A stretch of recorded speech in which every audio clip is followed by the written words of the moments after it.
جہاں اللہ تعالیٰ نے مسلمان کو آپ صلی اللہ علیہ وسلم کی اتباع سے منہ پھیرنے پر تنبیہ بھی فرمائی، حتیٰ کہ ایک مقام ایسا آتا ہے جہاں پر اللہ تعالیٰ نے آپ صلی اللہ علیہ وسلم کی صراحت کے ساتھ اطاعت کو چھوڑ دینا اس کو کفر فرمایا ہے۔ تو یقیناً یہ اللہ کی طرف سے بڑی سعادت ہے کہ ہم آپ صلی اللہ علیہ وسلم کی اتباع میں رہتے ہیں۔ آپ صلی اللہ علیہ وسلم کی اتباع میں دین کے لیے چلنا، آپ صلی اللہ علیہ وسلم کی اتباع میں دین کے لیے بیٹھنا، آپ صلی اللہ علیہ وسلم کی اتباع میں اللہ کی بات کرنا، سننا، اس کو بیان کرنا، یہ آپ صلی اللہ علیہ وسلم کی سنتوں میں سے ایک بہت بڑی سنت ہے۔ اللہ کریم نے جب آپ صلی اللہ علیہ وسلم کو 40 سال کی عمر میں نبوت عطا فرمائی، نبوت ملتے ہی اب آپ صلی اللہ علیہ وسلم کو اللہ کریم نے جو کام عطا فرمایا وہ لوگوں کو اسلام کی طرف بلانا اور سیدھے راستے کی طرف بلانا ہے۔ ادع الی سبیل ربک بالحکمت والموعظۃ الحسنہ، اللہ تعالیٰ نے حکم دیا، ادعو، اللہ کریم نے حکم کا صیغہ ارشاد فرمایا کہ آپ لوگوں کو بلائیں الی سبیل ربک، اپنے رب کے راستے کی طرف۔ کس طرح؟ حکمت اور بصیرت کے ساتھ آپ نے اپنے رب کی طرف لوگوں کو بلانا ہے۔ یہ آپ صلی اللہ علیہ وسلم کی سنت ہے کہ لوگوں کو دین کی طرف بلانا۔ اب لوگوں کو دین کی طرف بلانے میں ایک بہت بڑا کردار، ایک بہت زندگی کا اہم حصہ، جس کو آج ہم گھروں میں بھی چھوڑ چکے، بازار ہو، حتیٰ کہ ہماری مسجدیں اور دینی مراکز بھی اس طرح کے کردار سے خالی ہیں۔ آپ صلی اللہ علیہ وسلم کو 40 سال کی عمر میں نبوت ملی، 3 سال خاموش دعوت اسلام پر محنت فرمائی، چپ کے لوگوں کو اسلام کی طرف بلاتے۔ جب 3 سال گزرے، اللہ تعالیٰ نے آپ صلی اللہ علیہ وسلم کو حکم دے دیا، فاصدع بما تؤمر واعرض عن المشرکین۔ اب آپ اللہ کے دین کا پیغام، اپنی نبوت کا اعلان واضح کریں۔ واعرض عن المشرکین، آپ کو مشرکین کی پرواہ کرنے کی، ڈرنے کی اب ضرورت نہیں ہے۔ حالانکہ ابھی تک آپ صلی اللہ علیہ وسلم کے پاس کوئی فوج نہیں ہے، آپ کی دفاعی تنظیم نہیں ہے، ابھی آپ صلی اللہ علیہ وسلم کی سیکورٹی نہیں بنی، لیکن اللہ تعالیٰ نے حکم دے دیا، اب آپ نے دین کا کام کرنا ہے۔ آپ صلی اللہ علیہ وسلم کے تحفظات کیا تھے؟ آپ صلی اللہ علیہ وسلم کے پاس ایسی کون سی چیز تھی، ایسا کون سا آپ کا عمل تھا جس کی وجہ سے اللہ تعالیٰ نے آپ کو حکم دے دیا کہ آپ لوگوں کو اسلام کی طرف لائیں؟ ہماری چھوٹی سی عقل کے مطابق ہونا یوں چاہیے تھا کہ شرک کا سما ہے، سارے لوگ جہالت میں ڈوبے ہوئے ہیں، جب ان کے بتوں کی، خداؤں کی نفی ہوگی، ان کے بتوں کے خلاف جب ایک وحدہ لا شریک کی آواز لگے گی تو انہوں نے اپنے اوچھے ہتھ کنڈے استعمال کرنے۔ جب ان کے خلاف ایک وحدانیت کی سرگرمیاں شروع ہوں گی تو انہوں نے مسلمانوں کے خلاف پھر کارروائیاں کرنی ہیں۔ ان ساری چیزوں کا علم میرے اللہ کے پاس تھا، اس کے باوجود اللہ تعالیٰ نے اپنے محبوب صلی اللہ علیہ وسلم کے تحفظات کو دیکھتے ہوئے پھر بھی حکم دیا کہ آپ نبوت کا اعلان کر دیں، اب آپ پرواہ نہ کریں۔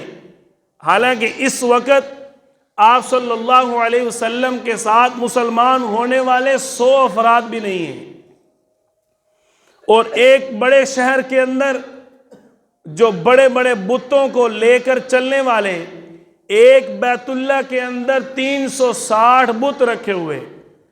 اب سوچنے کی بات یہ ہے کہ ایک بت کے ماننے والے کتنے زیادہ ہوں گے، لیکن آپ صلی اللہ علیہ وسلم کو حکم ہوا آپ اعلان کریں۔ جو آپ صلی اللہ علیہ وسلم کے پاس سب سے بڑے تحفظات تھے وہ آپ صلی اللہ علیہ وسلم کا اپنا کردار تھا۔ آپ صلی اللہ علیہ وسلم کو اللہ تعالیٰ نے یہ حکم نہیں دیا کہ آپ اسلام کی دعوت دینے سے پہلے اپنے کردار کی دعوت دیں، اسلام کی دعوت دینے سے پہلے اپنے اخلاق کی دعوت دیں۔ اللہ نے یہ حکم نہیں دیا کہ آپ اسلام کی دعوت دینے سے پہلے اپنا کردار پیش کریں۔ یہ اللہ تعالیٰ کے قانون اور آپ صلی اللہ علیہ وسلم کے اعمال سے ہمیں پیغام ہے کہ اللہ تعالیٰ نے جو آپ صلی اللہ علیہ وسلم کو اسلام کی دعوت دینے کا حکم دے دیا، آپ صلی اللہ علیہ وسلم کوہ صفا پہ چڑھے، صفا پہاڑی پہ چڑھ کر اعلان کیا، فَقَدْ لَبِثْتُ فِيكُمْ عُمُرًا، لوگوں بتاؤ میں نے تمہارے درمیان ایک لمبا عرصہ گزارا ہے، میں نے تمہارے درمیان 43 سال گزارے ہیں، میں نے تمہارے درمیان لمبی عمر گزاری ہے، بتاؤ تم نے مجھے کیسا پایا؟ حالانکہ اللہ کا کیا حکم تھا؟ ادعو الی سبیل ربک، کہ آپ اپنے رب کی طرف لوگوں کو بلائیں، لوگوں کو اسلام کی دعوت دیں۔ اب آپ نبوت کا اعلان کر دیں، اللہ کا یہ حکم، لیکن آپ صلی اللہ علیہ وسلم اسلام کی دعوت دینے سے پہلے اپنے کردار کی دعوت دے رہے ہیں۔ آپ صلی اللہ علیہ وسلم اسلام کی دعوت دینے سے پہلے اپنے اخلاق پیش کر رہے ہیں۔ جن کو اسلام کی دعوت دینی ہے ان کو جمع کیا، پہاڑ پہ چڑھے، آجو بھی آجو، ایک بات سن لو۔ پہاڑ پہ چڑھتے ہی صدا لگا دی، مجھے کیسا پایا؟ سارے کہنے لگے آپ تو صادق و امین ہیں، آپ کے پاس تو ہم امانتیں رکھتے ہیں، آپ کے پاس تو ہماری کئی امانتیں، کئی مہنگی ترین چیزیں پڑی۔ آپ صلی اللہ علیہ وسلم نے پھر بھی تصدیق کی۔ آپ صلی اللہ علیہ وسلم نے تصدیق کیسے کی؟ اگر میں کہوں پہاڑ کے پیچھے سے لشکر آ رہا ہے، مان لو گے؟ سب کہنے لگے ہاں آپ تو سچ بولتے ہیں، آپ کی بات تو ضرور مانیں گے۔ دیکھو آپ صلی اللہ علیہ وسلم پہاڑ پہ چڑھ کے اسلام کی دعوت دینے لگے، لیکن اسلام پیش کرنے سے پہلے اپنا کردار پیش کر رہے ہیں۔ آپ صلی اللہ علیہ وسلم نے فرمایا سنو، اگر میرے اخلاق بھی اچھے ہیں، اگر مجھے صادق مانتے ہو، مجھے امین اور سچا مانتے ہو، تو پھر قولوا لا الہ الا اللہ تفلحوا، لا الہ الا اللہ پڑھ لو، کامیاب ہو جاؤ گے۔ یہاں آپ صلی اللہ علیہ وسلم کے طریقہ اور سنت سے ہمیں جو پیغام اور درس ملتا ہے کہ ہم اسلام کے معاملات میں اپنا کردار کھو بیٹھے۔ نمازیوں سے مسجدیں بھری ہوئی ہیں، تاجروں سے بازار بھی بھرے ہوئے، مسلمانوں سے گھر بھی بھرے ہوئے، اور اسلامی ملک کے اندر رہنے والے، ہر چیز مل رہی اور عام مل رہی، لیکن اگر کردار کے مسلمان تلاش کیے جائیں تو لاکھوں کروڑوں میں ایک نہیں ملتا۔ آپ صلی اللہ علیہ وسلم کو اللہ حکم دے رہے اسلام لے آؤ، اسلام پر بات کرو، اسلام پر کام کرو، لیکن آپ صلی اللہ علیہ وسلم نے کیا کیا؟ پہلے اپنا کردار پیش کیا۔ یہ وہ کردار جس میں آج ہم زیرو ہیں۔ ہم تاجر ضرور ہیں لیکن سچے تاجر کوئی نہیں، ہم نمازی ضرور ہیں لیکن سچے نمازی کوئی نہیں۔ ہم حج، روزہ، سارے احکامات کی پابندی کر رہے ہیں، لیکن کردار میں بالکل آج زیرو ہے۔ یہ بہت بڑا المی ہے۔ اللہ تعالیٰ قرآن پاک میں ہمیں فرما رہے ہیں لَقَدْ كَانَ لَكُمْ فِي رَسُولِ اللَّهِ أُسْوَةٌ حَسَنَةٌ کہ میرا محبوب تمہارے لیے بہترین نمونہ ہے۔ اور ہم نے بہترین کس چیز کو بنایا ہوا ہے؟ پیسے کو، دنیا داری کو اور رشتہ داری کو۔ خوشی کا موقع آئے تو رشتہ دار مقدم، نبی کی سنت ختم۔ اگر کوئی غم کا موقع آ جائے، رشتہ داریاں، تعلقات مقدم ہوتے ہیں، اور آپ صلی اللہ علیہ وسلم کے طریقہ پر توجہ نہیں ہوتی۔ مسجد میں کام کرنے کی، نماز پڑھنے کی بات آ جائے، مسجدوں کے ماحول کے اندر طریقہ نبوی پر اگر دیکھا جائے تو ہم میں سے کوئی ایک آدھ مل جائے گا، لیکن اگر نمازی دیکھے جائیں تو مسجدیں بھری ہوتی ہیں۔ جس امام صاحب کے پیچھے ہم نماز پڑھ رہے ہوتے ہیں، ہم سب اسی امام کے خلاف نماز میں سوچ رہے ہوتے ہیں۔ 80% آج یہ ہو رہا ہے کہ نہیں؟ یہ اس لیے ہو رہا کیونکہ ہم کردار میں زیرو ہیں۔ اللہ تعالیٰ نے پھر ہمارے اوپر رحم کیا کرنا ہے؟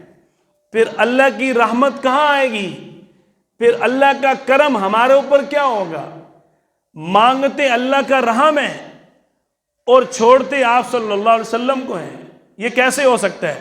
اللہ تعالیٰ قرآن پاک میں فرماتے ہیں وَأَقِيمُوا الصَّلَاةَ وَآتُوا الزَّكَاةَ، نماز پڑھو اور زکوٰۃ دو، وَأَطِيعُوا الرَّسُولَ، اور میرے رسول کی اطاعت کرو۔ تمہیں فائدہ کیا ہوگا؟ لَعَلَّكُمْ تُرْحَمُونَ، کہ اللہ تمہارے اوپر رحم کرے گا۔ آپ صلی اللہ علیہ وسلم کی اتباع ہوگی تو اللہ کی رحمت ہونی ہے۔ جب آپ کی اتباع نہیں ہے تو پھر اللہ کی رحمت کیا ہونی ہے؟ آپ صلی اللہ علیہ وسلم کی سنت سے جب دور ہوں گے تو پھر اللہ کی رحمت کہاں آئے گی؟ ہم سوچ رہے کہ میرا پیسہ بہت کچھ کر لے گا، ہم یہ نہیں سوچ رہے کہ اللہ کی رحمت سے سب کچھ ہونے والا ہے۔ ہم یہ تو سوچ رہے ہیں کہ میری دکان سے، میری محنت سے بہت کچھ ہو رہا ہے، میں اپنا گھر چلا رہا ہوں۔ ہم نے یہ کبھی نہیں سوچا وَيَبْسُطُ الرِّزْقَ لِمَن يَشَاءُ، اللہ فرماتے ہیں میں جس کو چاہتا ہوں رزق دیتا ہوں۔ اللہ تعالیٰ کے ہاتھ میں ہے رزق۔ رزق اللہ کے ذمے ہے، اعمال ہمارے ذمے ہیں۔ ہم اعمال چھوڑ رہے ہیں، رزق کے پیچھے دوڑ رہے ہیں۔ الٹی گنگا، اللہ نے فرمایا تمہارے ذمے اعمال ہیں اور رزق کس کے ذمے ہے؟ اللہ کے ذمے ہے، اور ہم رزق کے پیچھے دوڑ رہے ہیں، اعمال کے پیچھے نہیں دوڑ رہے۔ تو اللہ نے آسان سی شرط لگا دی وَأَطِيعُوا الرَّسُولَ، میرے رسول کی اطاعت کرو، لَعَلَّكُمْ تُرْحَمُونَ، تمہارے اوپر رحم ہوگا۔ کوئی ہے ایسا انسان جو یہ کہتا ہو جی کوئی نہیں، اللہ کی رحمت کے بغیر بھی کام چل جائے گا؟ اللہ کی رحمت کیا ہے؟ یہ بڑا حساس معاملہ ہے۔ آپ صلی اللہ علیہ وسلم سے حضرت عائشہ رضی اللہ عنہ سوال کر رہی ہیں، صحیح بخاری میں حدیث مبارک ہے، یا رسول اللہ آپ اتنا کیوں روتے ہیں؟ غفر له ما تقدم من ذنبه وما تأخر، آپ کے اللہ نے اگلے پچھلے سارے گناہ معاف کر دیے، پھر آپ اتنا روتے ہیں؟ آپ صلی اللہ علیہ وسلم اتنا روتے تھے کہ اللہ کی رحمت بھی جوش میں آ جاتی تھی۔ اللہ تعالی نے قرآن پاک میں فرمایا لَعَلَّكَ بَاخِعٌ نَفْسَكَ أَلَّا أَن يَكُونُوا مُؤْمِنِينَ، آپ اپنی جان کو اتنا کیوں ہلاکت میں ڈالتے ہو کہ یہ سارے مسلمان ہو جائیں؟ اتنا تم اللہ کے سامنے کیوں روتے ہو؟ حضرت عائشہ رضی اللہ عنہ کا سوال کہ آپ صلی اللہ علیہ وسلم اتنا کیوں روتے ہیں؟ قربان جائیں، آپ صلی اللہ علیہ وسلم کی اپنے اللہ سے کتنی محبت تھی۔ آپ صلی اللہ علیہ وسلم نے فرمایا عائشہ اگر میں بھی جنت میں جاؤں گا تو اللہ کی رحمت سے جاؤں گا۔ آج ہم اعمال کا تو سہارا ہے نہیں اور پیسے کا اتنا سہارا ہے کہ ہمیں اپنے ایمان کا پتہ نہیں۔ یاد رکھو ہمارے ذمہ اعمال ہے، رزق اللہ کے ذمہ ہے. ہم نے اپنے اعمال کی فکر کرنی ہے، اور اعمال کرنے کے لیے کوئی اسپیشل وقت نکالنے کی ضرورت نہیں ہے. فرائض پورے کرنے کے لیے وقت کی ضرورت ہے، جن کے بغیر کوئی جان بخشی نہیں. نماز، روزہ، حج، زکوٰۃ، ان کے بغیر کوئی جان بخشی نہیں. یہ تو فرائض ہیں.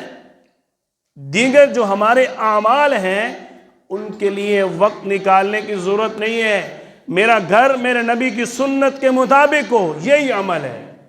میرا بیت الخلاء میں جانا آنا آپ صلی اللہ علیہ وسلم کی سنت کے مطابق ہو، یہی عمل ہے. میں بازار میں رہوں، میری تجارت آپ صلی اللہ علیہ وسلم کی سنت کے مطابق ہو، یہی بہت بڑا عمل ہے. علیحدہ سے اعمال سنت کرنے کی، کوئی وقت نکالنے کی، تگ و دو کرنے کی ضرورت نہیں ہے. صرف اپنی توجہ ہماتن ہر وقت مدینہ پاک روضہ رسول کی طرف ہو کہ اگر میں نے جھوٹ بولا میرے نبی کے روضہ رسول میں دل دکھے گا.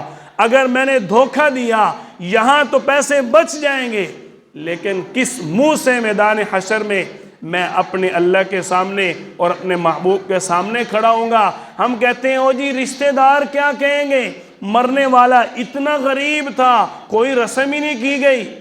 لوگ کہیں نا رشتہ دار کیا کہیں گے، آپ اس کو کہیں بھائی میں سنت نہیں چھوڑ سکتا، تو کہتے ہیں رشتہ دار کیا کہیں گے، اور میں کہتا ہوں میرا نبی کیا کہے گا. میں کس منہ سے اپنے نبی کے سامنے پیش ہوں گا. ہر قدم پر اپنے نبی کی سنت کو سوچنا شروع کر دیں. کوئی علیحدہ سے آپ کو ٹائم نہیں کہہ رہا. آپ تجارت کریں سنت کے مطابق، گھر رہیں سنت کے مطابق، مسجد میں جائیں آئیں، آپ کا گھر میں رہنا نکلنا سب کچھ سنت آپ کے دماغ کے اندر چل رہی ہو تو اللہ کا حکم پورا ہوگا. آپ 24 گھنٹے عبادت میں ہوں گے. اللہ تعالی ہم سب کو آپ صلی اللہ علیہ وسلم کی سنت کے مطابق 24 گھنٹے گزارنے کی توفیق عطا فرمائے.